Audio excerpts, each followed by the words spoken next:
চলে আসলাম ছাদে আমাদের গাছ থেকে আম পেড়ে আম খাবো।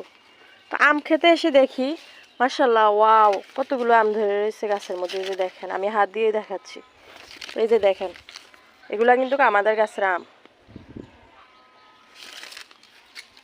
Just wow! এই আমগুলা লবণ মরিচ দিয়ে খেতে সেই স্বাদ। যারা যারা এরকম আম খান না বা পান নাই তারা মিস করবেন।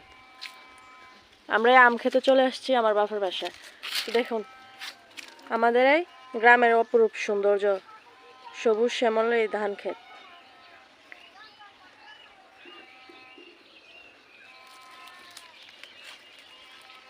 সবুজ শ্যামল চতুর্দিকে, যেদিকে তাকায় সবুজ সবুজ ঘাস, ধান ক্ষেত, গাছ দিয়ে ঘেরা আমাদের এই গ্রাম। এক কথায় বলতে গেলে জাস্ট ওয়াও। হ্যালো এভরিওয়ান, আসসালামু আলাইকুম। আজকে আমি একটা নতুন ব্লগ নিয়ে চলে আসলাম আপনাদের মাঝে। আজকের ব্লগে আমি দেখাবো, এই যে দেখুন আমাদের বাড়িতে কি কি আছে। এই যে দেখুন লেবু গাছে কি পরিমাণ লেবু ধরছে। যাদের লেবু প্রয়োজন আমাকে নক দিবেন, আমি তাদের বাসায় পার্সেল করে পাঠিয়ে দেব। জাস্ট ওয়াও, লেবুগুলা কি পরিমাণ লেবু ধরছে দেখেন, পুরা থোকা থোকা লেবু।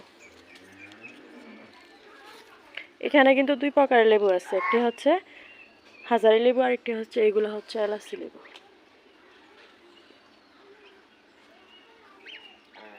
আর তার নিচে আছে দেখুন,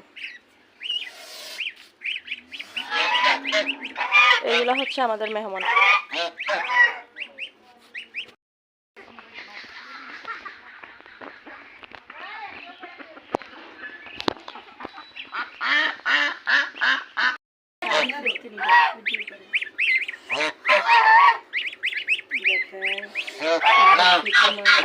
আমার মা চুষে